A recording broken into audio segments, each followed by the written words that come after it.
नमस्कार, मैं पूजा दुबे। आप देख रहे हैं फास्ट न्यूज इंडिया। अगली खबर मध्य प्रदेश के ग्वालियर से, जहां वरिष्ठ भाजपा नेता श्याम सिंह चौहान ने ओबीसी नेता दामोदर यादव पर किया पलटवार। खबर के बारे में विस्तार जानेंगे, उससे पहले लेंगे एक छोटा सा ब्रेक के बाद जल्द लौटेंगे। इस खबर के प्रायोजक हैं फास्ट को। जल्दी हो जाना तो फास्ट को बुलाना। बाइक से लेकर लग्जरी कार सेल्फ ड्राइव पर उपलब्ध। ग्रुप ट्रेवल के लिए लग्जरी बस भी उपलब्ध। सबसे सस्ता एक बार सेवा का मौका अवश्य दें। व्हाट्सएप करें 9044808808। ब्रेक के बाद आप सभी का स्वागत है। खबर मध्य प्रदेश के ग्वालियर से, जहां भाजपा प्रदेश कार्य समिति के सदस्य अशोक चौधरी एवं वरिष्ठ भाजपा नेता श्याम सिंह चौहान ने श्रीमंत सिंधिया की जाति पूछने वाले कथित ओबीसी नेता दामोदर यादव पर पलटवार करते हुए कहा कि दामोदर यादव पहले अपनी जाति और ठौर ठिकाना तो तय कर लें। भाजपा प्रदेश कार्य समिति के सदस्य अशोक चौधरी एवं वरिष्ठ भाजपा नेता श्याम सिंह चौहान ने जीतू पटवारी, दामोदर यादव और उनकी पार्टियों को कड़े अंदाज में चेतावनी दी कि वे समाज में जहर फैलाने की राजनीति से बाज आएं, अन्यथा हम जनता की अदालत में तो ऐसे नेताओं के असली चेहरे को बेनकाब करेंगे ही, उन्हें सबक सिखाने के लिए न्यायपालिका में भी जाएंगे। देखें मध्य प्रदेश से राघवेंद्र सिंह की रिपोर्ट। अपनी राजनीति चमकाना चाहती है, सिंधिया जी के खिलाफ बोल के एक ट्रेंड बना रखा है कि बड़े नेता के खिलाफ बोलेंगे तो हमारी राजनीति चमक जाएगी। अभी कुछ छूने वाला नहीं इन चीजों से, जनता सब समझ चुकी है, सब आपको क्या लगता है ग्वालियर से लोकसभा चुनाव लड़ेंगे सिंधिया जी? पार्टी का निश्चित रूप से अगर आदेश हुआ तो महाराज लड़ेंगे।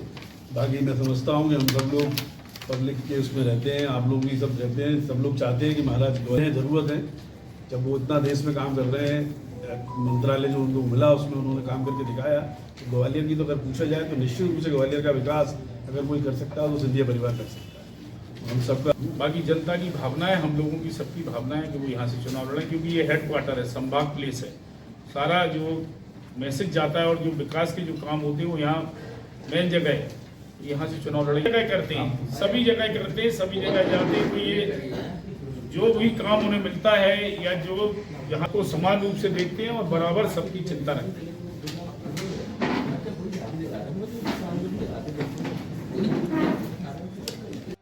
नहीं हो पाती थी, मगर आज जो है आप देख रहे हो कि एलिवेटर रोड नहीं, एलिवेटर रोड की बात नहीं था। आप समझोगे एयर कनेक्टिविटी ना होने के कारण से इंडस्ट्री ना डेवलप नहीं हुआ, टूरिज्म नहीं हो पाया। फैलाने की बात है, तो एक सीधा सा फैलाने की बात है। सिंधिया जी कभी जो है इस तरह की बातें नहीं करते, ना उनका परिवार जो है पूरी तरह जाते हैं। बाकी हमारे यहाँ तो लोग रोज सवेरे घूमने जाते हैं किले पर, कोई दिक्कत नहीं उनको। मगर बाहर से जब कोई आएगा तो पहले तो निश्चित है कि अब ये जो अभी तक विरुद्ध था, ये सब चीज़ें ग्वालियर में निश्चित समय के साथ काम करने का मन बनाया, हम सब लोगों ने बनाया। वो सिर्फ इसीलिए बनाया कि यहाँ जो है ये है कि पूरा देश के लोग भी जानते हैं कि महाराज के पास विजन है और उनका जो कार्यशैली है उससे परिवार के बारे में अनगल बातें बोलते रहे, उसके परिणाम अभी सामने आए। विधानसभा चुनाव में बड़े बड़े लोग धराशायी हो गए। वो जीतते थे, नीति चमकाना चाहती है, सिंधिया जी के खिलाफ बोल के एक ट्रेंड बना रखा है कि बड़े नेता के खिलाफ बोलेंगे तो हमारी राजनीति चमक लड़ेंगे सिंधिया जी? पार्टी का निश्चित रूप से अगर आदेश हुआ तो महाराज लड़ेंगे। बाकी मैं समझता हूँ कि हम सब लोग पब्लिक के उसमें रहते हैं, आप लोग भी सब रहते हैं, सब लोग चाहते हैं कि महाराज जब वो इतना देश में काम कर रहे हैं, मंत्रालय जो उनको मिला उसमें उन्होंने काम करके दिखाया।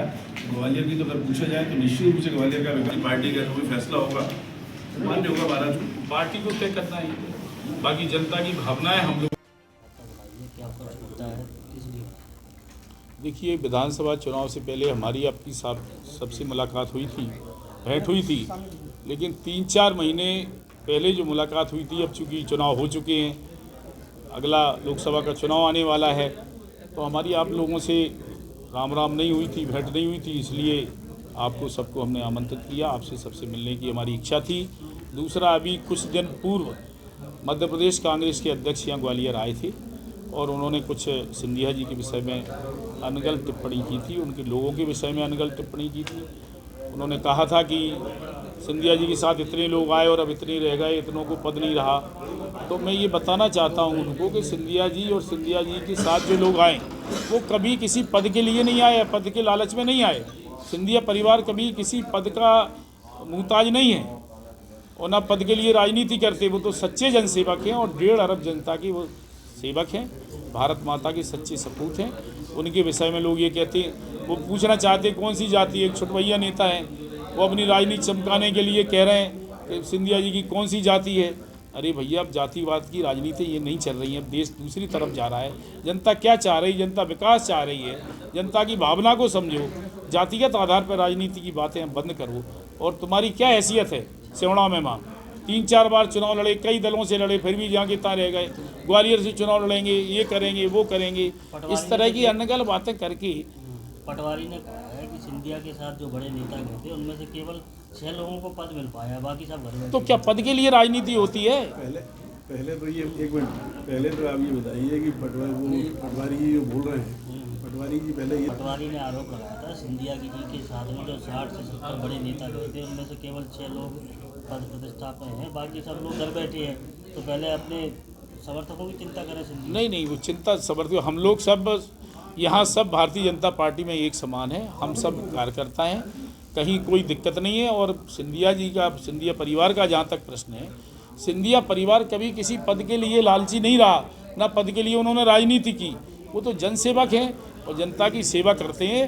पूरा परिवार का ये इतिहास रहा है, कहीं से कहीं तक ये बात है ही नहीं हम लोगों के बीच में कि हम किसी पद के लिए आए। और हम लोग तो उस विचारधारा को पूरी तरह हम लोग अच्छा फील कर रहे हैं। काम करने का मौका मिल रहा है, जनता की सेवा करने का मौका मिल रहा है। वहाँ तो कोई काम ही नहीं था, कोई काम ही नहीं उन पर।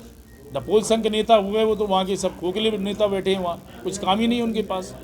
तो पद के लिए थोड़ी भग रहा है कोई।